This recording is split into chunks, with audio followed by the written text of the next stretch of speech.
ಪಂಪಾ ಕ್ಷೇತ್ರದಲ್ಲಿ ತುಂಗಭದ್ರಾ ನದಿ ತಟದಲ್ಲಿ ಪಂಪಾ ಸರೋವರದ ಪಕ್ಕದಲ್ಲೇ ವಿರಾಜಮಾನದಂತಹ ಅಂಜನಾದ್ರಿ ಪರ್ವತದ ಮೇಲೆ ಹನುಮಂತನ ಜನ್ಮ ಆಯಿತು.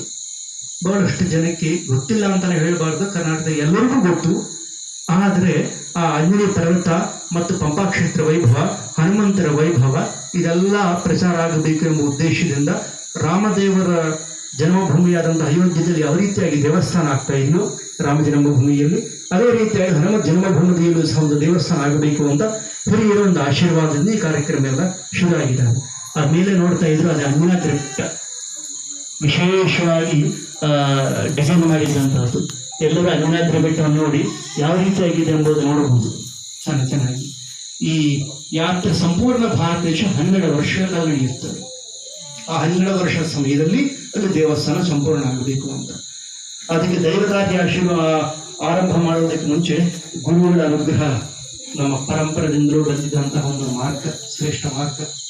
ಮೊಟ್ಟ ಮೊದಲನೇ ಗುರುಗಳ ಬಂದು ಗುರುಗಳ ಆಶೀರ್ವಾದ ತಗೊಂಡು ಆಮೇಲೆ ದೈವ ಕಾರ್ಯ ಎಲ್ಲವೂ ಆರಂಭ ಆಗಬೇಕು ಅಂತ. ಈ ದಿವಸ ಈ ದುರ್ವಾಸ ಮಹರ್ಷಿಗಳ ತಪಸ್ಥಳವಾದಂತಹ ಮುಳಬಾಗಿಲು ಈ ಕ್ಷೇತ್ರದಲ್ಲಿ ಸಾಕ್ಷಾತ್ ದ್ವಾರಕಾಧೀಶನ ಅನುಗ್ರಹದಿಂದ ಆ ಗುರು ಪರಂಪರೆ, ಶಂಕರಾಚಾರ್ಯ ಗುರು ಪರಂಪರೆ ಏನು ಬರ್ತಾ ಇದೆಯೋ ಆ ಮುಳಬಾಗಿಲು ಮಠದಲ್ಲಿ ಪೂಜ್ಯ ಸ್ವಾಮಿಗಳ ಸಾನ್ನಿಧ್ಯದಲ್ಲಿ ಮಹಾಮಂಗಳಾರತಿ ಆಗಿದೆ.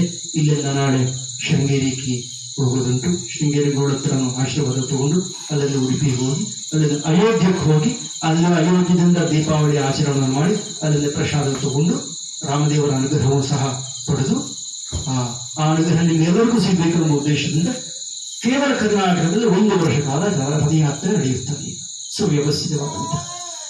ಮೊನ್ನೆ ಅಯೋಧ್ಯಕ್ಕೆ ಹೋಗಿ ರಾಮದೇವರ ಪಾದಕಗಳು ಸಹ ತಗೊಂಡು ಬಂದಿದ್ದೀವಿ. ಮೊಟ್ಟ ಮೊದಲು ಸಹ ಇತಿಹಾಸದಲ್ಲಿ ಅಯೋಧ್ಯದಿಂದ ಹೊರಗಡೆ ಬಂದಂತಹ ಪಾದಗಳು ಆ ರಥದಲ್ಲಿ ಅಯೋಧ್ಯ ಪ್ರಧಾನ ಅರ್ಚಕರೇ ಪೂಜೆ ಮಾಡಿ ಪ್ರತಿಷ್ಠಾ ಮಾಡಿದಂತಹ.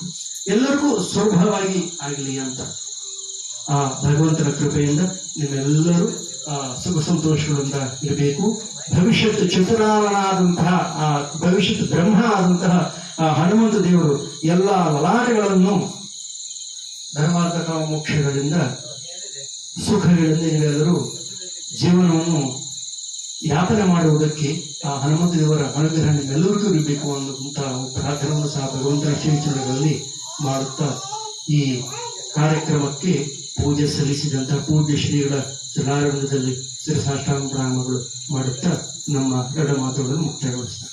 ಹರ ನಮ ಪಾರ್ವತಿ ಪತಯೇ, ಹರ ಹರ ಮಹಾದೇವ.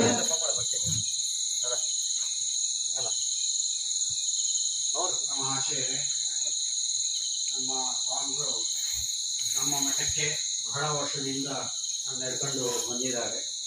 ಅಭಿನವ ಸಿದ್ಧಾಂತ ತೀರ್ಥ ಗುರುಗಳ ಶಿಷ್ಯರು. ಅವರಿಗೆ ತುಂಬ ಭಕ್ತಿ ಅವರಿಗೆ. ಹಾಗಾಗಿ ಇದು ಬಹಳ ದೊಡ್ಡ ಕಾರ್ಯಕ್ರಮವನ್ನು ಹಮ್ಮಿಕೊಂಡಿದ್ದಾರೆ. 1200 ಕೋಟಿ ರೂಪಾಯಿ ವೆಚ್ಚದಲ್ಲಿ ಇದನ್ನು ಕಟ್ಟಡವನ್ನು, ಮಂದಿರವನ್ನು ಕಟ್ಟಿ ಸ್ಥಾಪನೆ ಮಾಡುವವರಿದ್ದಾರೆ. ಸಾಮಾನ್ಯ 215 ಮೀಟ್ರು ಅಂದರೆ ಹೆಚ್ಚು ಕಮ್ಮಿ 700 ಅಡಿ ಎತ್ತರದಲ್ಲಿ ಆಂಜನೇಯನನ್ನು ಸ್ಥಾಪನೆ ಮಾಡ್ತಾರೆ. ಅಂದರೆ ಆ ಕಬ್ಬಿಣ ಮತ್ತು ಮುಂತಾದ ಲೋಹಗಳಿಂದ ಏನು ಮಾಡ್ತಾರೆ. 50 ಎಕರೆ ವಿಸ್ತೀರ್ಣದಲ್ಲಿ ಬಹಳ ದೊಡ್ಡದಾಗಿರ್ತಕ್ಕಂಥ ಕಾರ್ಯಕ್ರಮ ಇದು. ಹಾಗೆ 12 ವರ್ಷ ಅವರಿಗೆ ಬೇಕಾಗ್ತದೆ. ಯಾಕೆಂದರೆ ಅಷ್ಟು ದುಡ್ಡು ಒದಗಬೇಕು ಮತ್ತು ಅಷ್ಟು ಜನ, ಅಷ್ಟು ಮೆಟೀರಿಯಲ್ಸ್ ಎಲ್ಲ ಬೇಕಾಗ್ತದೆ. ಒಂದು ದೊಡ್ಡ ಕಾರ್ಯ ಅದು. ಅವರಿಗೆ ನಿಜವಾಗ್ಲೂ ನಮ್ಮ ಗುರುವಿನ ಅನುಗ್ರಹ, ಗೋಪಾಲಕೃಷ್ಣ ದ್ವಾರಕಾಧೀಶನ ಅನುಗ್ರಹ ಆಗಿದೆ. ಹಾಗಾಗಿ ಇದನ್ನು ಈ ರಥ ಅದನ್ನು ಮಾಡಬೇಕಾದ್ರೆ ಈ ರಥನ ಮುಂದುವರಿಸಬೇಕು, ಪ್ರಚಾರ ಮಾಡಬೇಕು, ಎಲ್ಲ ಜನಗಳಿಗೂ ತಿಳಿಸ್ಬೇಕು ಅಂತ. ಆಂಜನೇಯ ಅವತಾರ ಆಗಿದ್ದು ಅಂತ ಇರ್ತಕ್ಕಂಥದ್ದು ರಾಮಾಯಣದಲ್ಲಾಗಲಿ ನಮ್ಮ ಕರ್ನಾಟಕದಲ್ಲಾಗಲಿ